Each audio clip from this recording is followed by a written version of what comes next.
Thank you all for being here. So I have had for just a very, very long time this interest and been drawn to working with kids with problem behavior.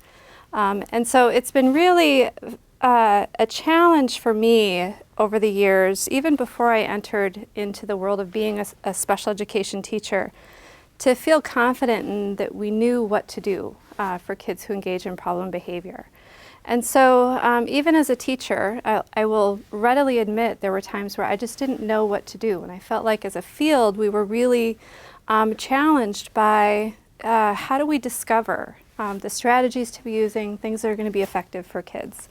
And so post being a teacher, I felt like if you're not part of the solution, you're part of the problem. So it was time to become part of the solution. And so we fast forward from leaving the world of being a special ed teacher to now being a researcher. I feel like we've learned a lot. There's a lot from the research community that we know about what to do for kids with problem behavior.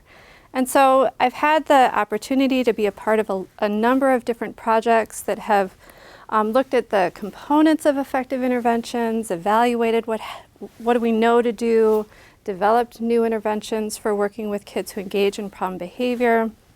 How do we support social emotional development? How do we support social communication skills for kids with autism? But we know that with all of that there continue to be challenges for how individual teachers and systems uptake those interventions and adopt them into regular practice.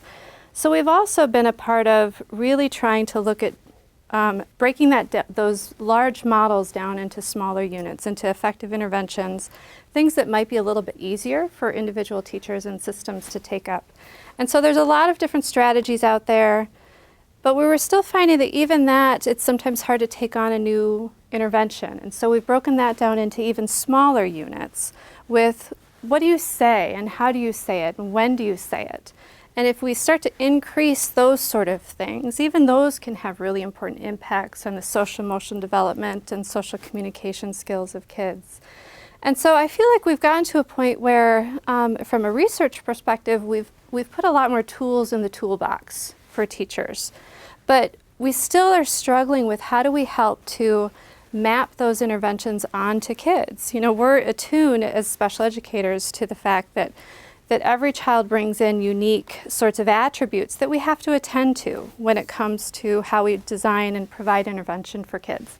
Now, I'm sure many of you have heard this particular phrase of if you've seen one child with autism, you've seen one child with autism. And that simply is to put a sharp tip on this point of it's on us as the researchers to really not only identify what works, but what works for whom and under what conditions. So it becomes a really big part of our charge to be more informative about how do we design those interventions effectively for different groups of kids. Now the technology has changed for us as researchers for how we're able to go about really understanding how different components of interventions map onto the needs of different kids. And so I'm giving you this particular example where each dot up on this figure represents a different child with autism. So in this particular case, these were preschoolers with autism that participated in one of our large-scale projects that evaluated two different intervention models for kids with autism. And what you'll start to notice here is that when we step back from this idea of taking specific characteristics of kids to looking at it a little bit more dynamically, around how does expressive language interact with children's cognitive skills that then relates to the severity of autism that we see.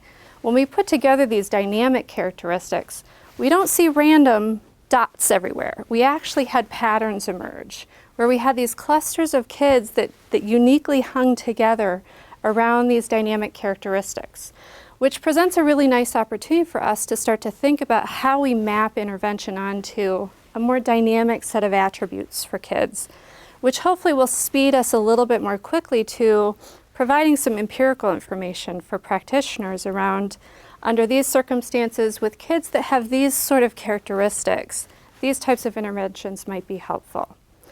But the reality is we're still challenged by how do we take what we're learning from research and put that into practice.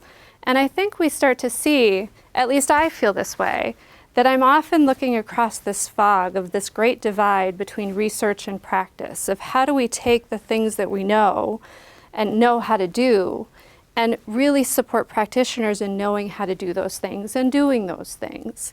That we work in this haze of systems and policies and different philosophies and resources and things that create this complex system that we have to work through to take the things that we understand from research and translate that to what teachers actually do. Now, the hope is that as the research evolves, which it has, we have a lot of folks that are paying a lot of attention to the fidelity with which we implement interventions, the actual way in which we understand how to translate effective interventions to broad-scale implementation through things like understanding how to build competencies with teachers, how to create organizational systems that support teachers in implementing intervention, and how to address some of those leadership skills that are needed to help pull all of those pieces together over time and create those, sustainable systems. Now, what I still hang on is while we're trying to do the work on those systems that support teachers, we still have individual practitioners that make decisions about what they do on a day-to-day basis. Because until we start to understand what they choose to do, they really are this linchpin in this system of translating research to practice for us.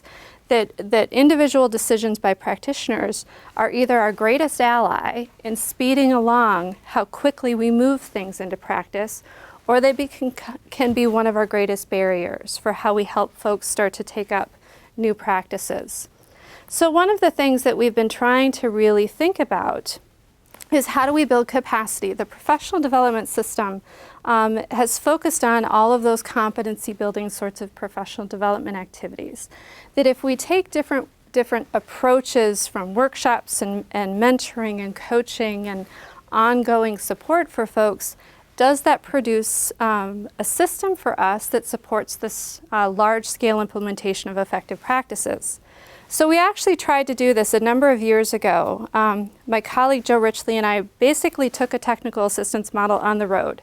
And we went to folks that were in various places, rural areas, where they reported the greatest need for expert technical support when it comes to the really difficult sorts of problem solving that were needed to address the severe and persistent challenging behavior of preschoolers. And so what we found is, the goal was to try to reduce the barriers created by a geography of how you get access to expert information over a long period of time to support those skills. And what we found is as we started to engage these teams is that teams were engaging differently with us. Some were really actively engaged and meeting with us very regularly over the course of the year. Some were, you can come every now and then, but don't bug us too much because we're really super busy. And so what we decided to do was start to really look at the data that we were getting and figure out, does that matter? Is it okay to offer just sort of a lower amount of technical assistance versus a real high density amount of technical assistance? And what's the impact of that when it comes to looking at the effectiveness of the implementation of their interventions? And what we found was really interesting is that the teams that were really actively participating, they were seeing more kids. They were actually adopting more of a preventative approach of finding kids and implementing interventions for those kids. They were also collecting quite a bit more data that helped with their ongoing problem solving with kids. They were even monitoring whether or not the teachers that they were making recommendations to were actually implementing the interventions that they were recommending. And so that was a really important step for us to see. And we also found that while they were taking more time with cases, they were taking time in actively problem solving those cases until to the point at which they actually reached a suitable resolution. And so that was also really important to see, that while they were taking their time, they were ensuring that they were getting the effects that led to why that child was initially referred to the team. And so we felt like there were some really good things happening here, but the reality is that we still had people that just weren't engaging. We had tried to break down the barriers by coming to their doorstep, but they still weren't actively engaging with us in the technical assistance that was being offered. They simply weren't buying what we were selling, was what it came down to. And we're kind of at a loss for, well, what do we do with that if we can't get folks bought in? So I'm guessing in this room we have those people that are the early adopters and were first in line to get their new iPhone, right? There's going to be some of you that were like, yep, got to have that. And then there's going to be some of you, and Frank's not here, but who still has his flip phone in his pocket. That's going to be really slow to see what other people think of this. Is this going to be an okay thing that I may as well go ahead and try to do? And those would be the laggers of the group. And so with any given new thing, new practice, new intervention, new innovation, we can see this logical sort of bell curve emerge if we look at the overall population of who's starting to adopt and think about changing their practices. So if we accept this logic, we could think that any given intervention, we're going to have folks that are quick and easy to jump in and try it, and we're going to have folks that are going to wait and see what happens. Now, my concern is that it's going to take us way too long when we're trying to bridge that research to practice gap. Because if you understand much about implementation, folks are recommending that it's going to take anywhere between 1 to 2 years for any innovation and intervention to be implemented with full to high quality implementation. Add on top of that another 5 to 7 years for a system, that school district, to actually create the system that's going to support that teacher in being able to sustain that high quality implementation of that intervention.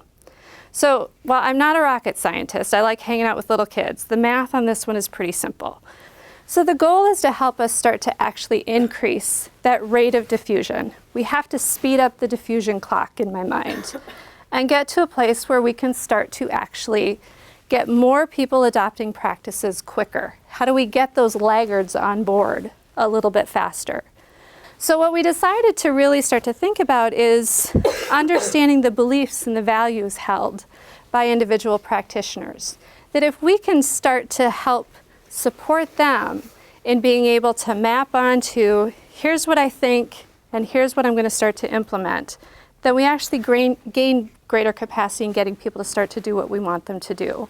So if I were to take one intervention and present it in 2 different ways to two different practitioners holding 2 different belief systems, will they start to hold the same value for that intervention and start to implement? So we're starting to explore that particular avenue as a way to speed up that diffusion clock. So the hope is that we actually pick up the pace with this, because kids are already moving. They're going to find their way through this world one way or another.